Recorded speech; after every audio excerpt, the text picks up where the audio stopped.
Marks, इसके अंदर में कुछ एक्स्ट्रा चीज भी एक्सप्लेन करने को आ सकता है, तो ये भी पॉइंट आपको याद रखना है। उसके बाद differentiate between the ideas of liberal and radical, एक तो ये पॉइंट मेरे हिसाब से अगर आप इनको क्वेश्चन नंबर 2 लिबरल वाले को और उसके बाद में आप यहाँ पे करोगे ये 7 वाले को और उसके बाद what were the main changes that come in Russia after the revolution October 17, आपने देख लिया इसका आंसर ऊपर कैसे पॉइंटों में था, एक बार रीचेक करके लो जाके, ठीक है। और मेरे भाई प्लीज नमस्ते भाइयों, मेरे भाई आप क्लास 9th में हो, अगर आपका एसएसटी का पेपर है जो आप जानते हो क्लास 9th का, तो मेरे भाई एक पॉइंट याद रखना, ये इंग्लिश मीडियम में होंगे। मैं आपको कुछ जो है इंपॉर्टेंट पॉइंट भी बता दूंगा और इंपॉर्टेंट क्वेश्चंस भी और एमसीक्यू भी, तो प्लीज इस वीडियो कंप्लीट देख लेना, आप 9th में कंप्लीट अच्छे नंबर लेकर आओगे। एसएसटी के अंदर में मेरे भाई सबसे पहले आपको फ्रेंच रेवोल्यूशन, ये वाला सोशलिज्म यूरोप, रशियन रेवोल्यूशन और नाजिज्म एंड हिटलराइजेस, ये आपको 3 पे सबसे ज्यादा फोकस करना है। किस पे? 3 पे। और कुछ क्वेश्चंस देखोगे तो ये पेरिस्टोलिटिक वाले में से कुछ क्वेश्चंस देखे गए हैं, बट मेरे भाई आप लोग को सबसे ज्यादा अगर फोकस करना है तो इन चैप्टर को फोकस कर लेना। और मैप वर्क में आप सर्च करके देख सकते हो अपने मैप वर्क, हिस्ट्री में से 2 नंबर के मैप वर्क और ज्योग्राफी से आपके 3 नंबर के मैप वर्क, तो ये आपके हिस्ट्री के हो जाएंगे। उसके बाद अगर आप करोगे ज्योग्राफी में, तो ज्योग्राफी में आपको India shape size, physical features, drainage, climate, ये दोनों छोड़ देना और पॉपुलेशन से क्वेश्चंस होंगे, मतलब ये इसको छोड़ देना हल्का सा, लेकिन पॉपुलेशन इससे होगा, पॉपुलेशन वाले से। उसके बाद पॉलिटिकल में ये डेमोक्रेसी एंड द कॉन्स्टिट्यूशन है, यहाँ से आपके 5 चैप्टर से बहुत ज़्यादा इंपॉर्टेंट है। और मोस्ट इंपॉर्टेंट ये मानो कि आपके यहाँ से केस बेस बनेंगे, तो प्लीज़ इसको बिल्कुल मत छोड़ना। और यहाँ पर रही बात इकोनॉमिक्स की, वो तो पालमपुर छोड़ के ये तीनों को आप अच्छे तरीके से कर लेना। यहाँ से आपके एक लॉन्ग क्वेश्चन बनेंगे। कहने का मतलब क्या हो गया, अगर बात को पॉवर्टी चैलेंजेस और फूड रिसोर्सेज थे, तो मेरे हिसाब से यहाँ से आपके 8 मार्क्स के क्वेश्चन बनेंगे, तो प्लीज़ इसको आप अच्छे से कर देना, ठीक है। तो भाई आप सबसे पहले हिस्ट्री के अंदर में द फ्रेंच रेवोल्यूशंस देखते हैं, यहाँ से आपको क्या क्या चीज़ कवर करना है। सबसे पहले आपको ये फर्स्ट स्टेट, सेकेंडरी और ट्राइसरी, ये तीनों स्टेट्स को कंप्लीट करना है। और एक पॉइंट आपको याद रखना है यहाँ पे कि conditions of French society on the eve of French revolutions, जब फ्रेंच रेवोल्यूशंस हो रहा था तो उस टाइम उन सोसाइटी का कंडीशन क्या था, एक तो ये टॉपिक आपके लिए इंपॉर्टेंट है। और वो सबसे ज़्यादा अगर हम बात करते हैं कि अगर मान लो 3 नंबर में, तो 3 नंबर में आप इस चीज़ को फोकस कर लो, causes of French revolution, French revolution के क्या क्या कारण थे। सबसे पहला सोशल काउजेस क्या था, पॉलिटिकल काउजेस क्या क्या था, इकोनॉमिकल काउजेस क्या था, तो ये सारी चीज़ें आपको याद रखना है। और इमीडिएट काउजेस में आपको पता है कि वहाँ पे टैक्सेस को क्या कर दिया था, इंक्रीज कर दिया गया था। किसके द्वारा, क्या आप लोग कमेंट करके बता सकते हो कि कौन सा राजा था जिसके द्वारा वहाँ पे टैक्सेस को क्या किया गया था, इंक्रीज किया गया था। तो ये पॉइंट आपके लिए इंपॉर्टेंट है। फिर वहाँ पे अगर हम आगे की बात करते हैं, तो यहाँ पे जो सबसे ज़्यादा बात करेंगे यहाँ पे, तो मैं अभी आपको क्लियर करके बता देता हूँ कहाँ पे क्या क्या चीज़ है, ठीक भाई। एक ये क्वेश्चंस आप ये मतलब रीजन ऑफ टेरर, एक ये टॉपिक आपको करके जाना है, ठीक है। एक ये टॉपिक हो गया यहाँ से, क्योंकि देखो समय कम है, इसकी वजह से मैं आपको सारी चीज़ें बता रहा हूँ, जिस तरीके से आप करके जाओ। और ये रहा मैप के अंदर में ये एक आपके 1 नंबर का ये मैप होगा, चाहे आपके पेरिस पूछेगा या नेटेस पूछेगा, बोर्डक्स पूछ जाएगा, ये आपके 3 नंबर में 3 ज्योग्राफी और आपके पास 2 नंबर का हिस्ट्री, जिसमें कि आपके पहले नंबर का एक मैप आपके वहाँ से हो गए। और एमसीक्यू कुछ इस तरीके दिखेगा, who was the king of the French revolution, मतलब जब फ्रेंच रेवोल्यूशन होता उस टाइम किंग कौन था वहाँ का, 14 था, 15 था या 18 दे रखा है या 16 दे रखा है, क्या आप लोग कमेंट करके बता सकते हो वहाँ पे कौन सा राजा था जब फ्रेंच रेवोल्यूशन हो रहा था, ठीक भाई। इस तरह क्वेश्चन है। अब देखते हैं अल्सेशन रीजन तो छोड़ दो यहाँ पे, अब देखो जो 3-3 नंबर के क्वेश्चंस बन सकते हैं, किस तरीके के क्वेश्चन था वहाँ पे, कैसी सिचुएशन थी। सबसे पहले आपको देखना है क्वेश्चन नंबर 3, ठीक है भाई। ये बताना है what was the law were passed national assembly in French to 14 August 1789, एक तो ये क्वेश्चन हो गया। फिर उसके बाद ये 2022 में क्वेश्चन पूछा था, क्या ध्यान से सुनना, 2022 में describe the rise of Jacobin club in France के जैकोबिन क्लब के बारे में पूछा था, ठीक है। और वहाँ पे नेपोलियन का कैसे राइजेस हुआ, एक ये क्वेश्चन पूछा था। विच कह रहा है which right were describe at the natural and the कह रहा है ineligibles by the French constitution 1791।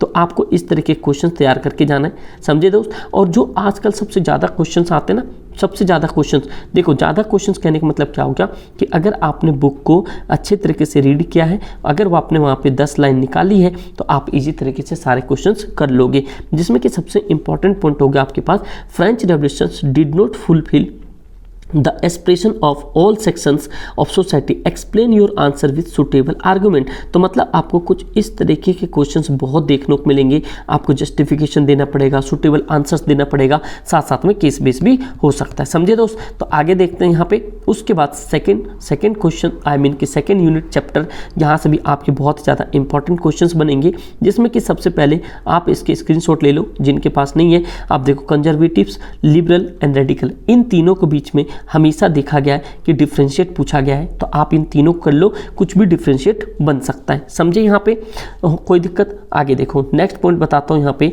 Socialism की बात बता दी, कार्ल मार्क्स की थ्योरी के बारे में पूछा जाएगा। तो आपको सबसे इंपॉर्टेंट पॉइंट ये याद रखना है, कार्ल मार्क्स की जो थ्योरी थी, believe that the capitalist system could be the trumped by the workers. आपने देखा होगा ट्रम्प्ड का मतलब तो विक्ट्री, विजय पाना। तो कार्ल मार्क्स की थ्योरी आपको पढ़ के जाना है, या आपके फ्रेडरिक एंगल्स के भी पढ़ के जा सकते हो। तो कार्ल मार्क्स के बारे में जरूर बताया जाएगा, क्योंकि बड़े बड़े एग्जाम्स में इन्हीं का सबसे ज़्यादा बोलबाला होता है। और सबसे इंपॉर्टेंट टर्म्स की बात करते हैं तो फर्स्ट वर्ल्ड वॉर, जो कि आपको होता है 14 से 18 के बीच में हुआ था, क्यों हुआ था, कैसे हुआ था, किन किन के बीच में हुआ था, तो आपको होता है कि दो है, एक सेंट्रल पावर था, एक आपके पास में अलाइड पावर था। अलाइड पावर में फ्रांस था, ब्रिटेन था, रशिया था। सेंट्रल पावर कौन कौन था, जर्मनी था, ऑस्ट्रिया था, टर्की थी, ये सारी चीज़ें। तो एक पॉइंट याद रखना, जो ऑस्ट्रिया थी, ऑस्ट्रिया बहुत बच्चे उसको ना ऑस्ट्रेलिया बोलते हैं, बट मेरे भाई ऐसा नहीं है। तो एक पॉइंट याद रखना, फर्स्ट वर्ल्ड वॉर वाले टॉपिक इंपॉर्टेंट है, जो कि इन दोनों में पावर हो गई, और फरवरी रेवोल्यूशंस, और एक आगा यहाँ पे ब्लडी संडे,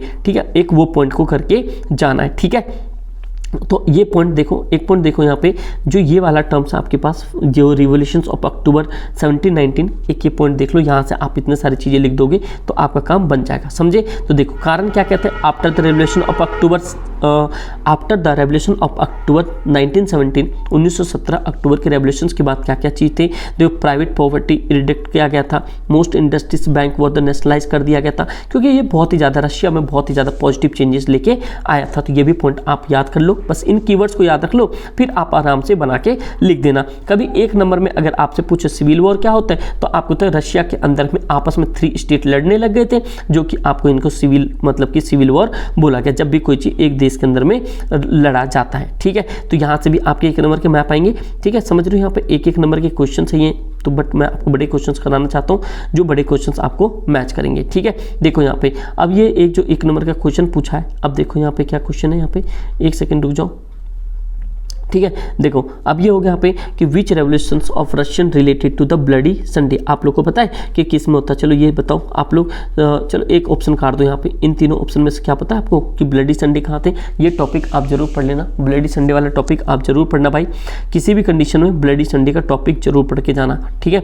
3 मार्क्स में आपके पास क्वेश्चन दिख रहा है कि किस तरह के क्वेश्चन है। सबसे पहला question, explain the main ideas of Karl Marx, इसके अंदर में कुछ एक्स्ट्रा चीज भी एक्सप्लेन करने को आ सकता है, तो ये भी पॉइंट आपको याद रखना है। उसके बाद differentiate between the ideas of liberal and radical, एक तो ये पॉइंट मेरे हिसाब से अगर आप इनको क्वेश्चन नंबर 2 लिबरल वाले को, और उसके बाद में आप यहाँ पे करोगे ये 7 वाले को, और उसके बाद what were the main changes that come in Russia after the revolution October 17, आपने देख लिया इसका आंसर ऊपर कैसे पॉइंटों में था, एक बार रीचेक करके लो जाके, ठीक है। और मेरे भाई प्लीज़ आप लोग से रिक्वेस्ट है, इस वीडियो को भाई आप लोग 1.5 के लाइक चाहिए, क्योंकि आप लोग ये कर सकते हो।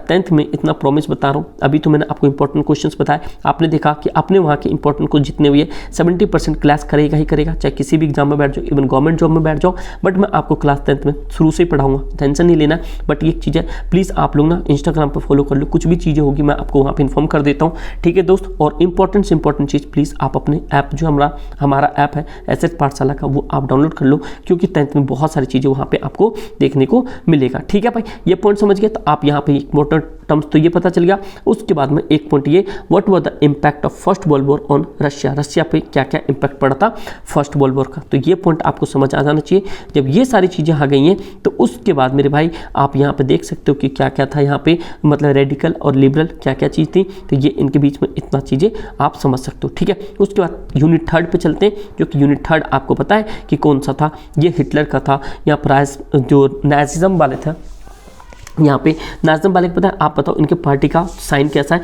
राइज ऑफ हिटलर, एक पॉइंट है। यहाँ पे आपको पता है कि फर्स्ट वर्ल्ड वॉर की कहानी, सेकेंड वर्ल्ड सारी वॉर इन्हीं के बच्चे को हुई थी।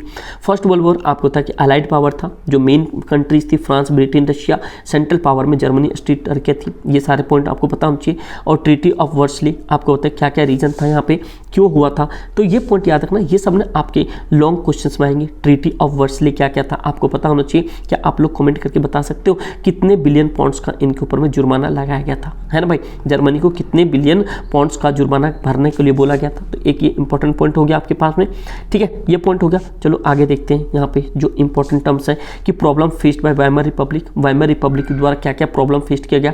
आप यहाँ से 3 कोई भी पॉइंट उठाओ और अपने अच्छे तरीके से लिख लो, जिससे कि आप आराम से एग्जाम में लिख पाओ। ये हिटलर के पूरी बायोडेटा चार्ट पेपर है। अगर जिनके पास नहीं है, ये नोट्स वाली टॉपिक नहीं है, जो स्कूल में अगर गवर्नमेंट स्कूल कोई बच्चा नहीं है, तो अगर आप है तो अगर आप ये पॉइंट को आप स्क्रीनशॉट ले लो और यहाँ से आप लोग पढ़ना शुरू कर दो, जिससे कि एमसीक्यू के लिए बहुत ही ज़्यादा इंपॉर्टेंट होगा। समझ के बात को यहाँ पे। फिर अगला है reason for the rise of Hitler. Hitler कैसे उदय हुआ, हिटलर किस तरह से आगे बढ़ा, इनकी प्रोपोगेंडा क्या क्या था। सबसे ज़्यादा यूथ ऑफ नाजी, ये भाई आपके जो youth in the Nazi Germany था, ये आपके भाई 2022 के पेपर में पूछा गया था। तो प्लीज़ आप इस टॉपिक को एक बार कवर कर लो, जिससे कि आप ईजी तरीके से आंसर कर पाओगे, ठीक है। और उसके बाद में वीमेंस का सबसे ज़्यादा रोल क्या क्या था in the Nazi Germany. Germany के अंदर में वीमेंस का क्या क्या रोल था, क्या भूमिका थी, किस तरीके से इनके ऊपर में।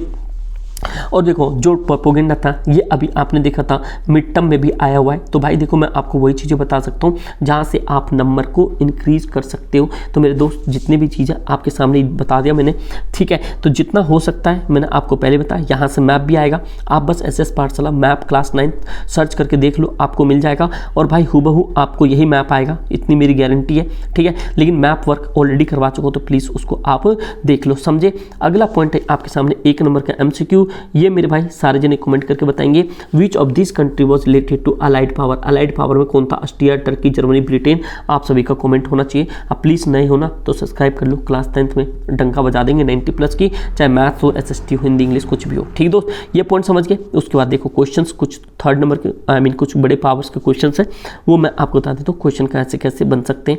सबसे इंपॉर्टेंट क्वेश्चन क्या है आपके सामने, डिस्क्राइब करना है problem face by the Weimar Republic के द्वारा क्या क्या प्रॉब्लम फेस किया गया था। प्रोविजंस क्या थे, वर्सली, ट्रीटी ऑफ वर्सली क्या क्या मेन फंक्शंस था। फिर इसके बाद आप यहाँ पे देख सकते हो वीमेंस के क्या क्या रोल थे, प्रोपोगेंडा क्या क्या था इनका, यूथ एडुकेट कैसे थे वहाँ पे, समझ रहे हो बात को। यहाँ पे हाउ वर द जियोस, वहाँ के नाजी प्रोपोगेंडा को कैसे एक्सपेंड कर पाया। तो ये सारी चीज़ें था। और इसके अंदर से चाहे कोई क्वेश्चन करना नहीं करना कोई दिक्कत नहीं है। सबसे ज़्यादा इंपॉर्टेंट है ये जो Nazi become the mass movement during the great depression, ये अमेरिका का भी रोल था थोड़ा बहुत, वो भी चीज़ को आपको देख के जाना है। तो मतलब कहने का मतलब ये हो गया, जो ये वीमेंस का रोल वाला है ये टॉपिक आपको एनी हाउ करके जाना है, क्योंकि ये सबसे ज़्यादा इंपॉर्टेंट होगा, समझे दोस्त। ये आपके हिस्ट्री के थे। अगर मेरे भाई अगर अगला जो है देखो अभी समय बहुत कम है, क्योंकि आपको होता है कि 11th का भी है, आज 12th का भी एग्जाम हुआ है, 10th का भी संस्कृत का एग्जाम हुआ है, तो सारे सेंटर पे थोड़ा बहुत करके जाना होता है। बट एक पॉइंट आप याद रखना प्लीज़, अगर आप चाहते हो कि नेक्स्ट यहाँ पे इको का या आप यहाँ पे पॉलिटिकल का या ज्योग्राफी का कौन सा लाना चाहते हो, तो आप लोग कमेंट करके जरूर बता देना। अब प्लीज़ इस वीडियो को अपने दोस्त यार में शेयर करना, प्लीज़ यार लाइक जरूर करना, ठीक है। Thank you so much and जय हिंद।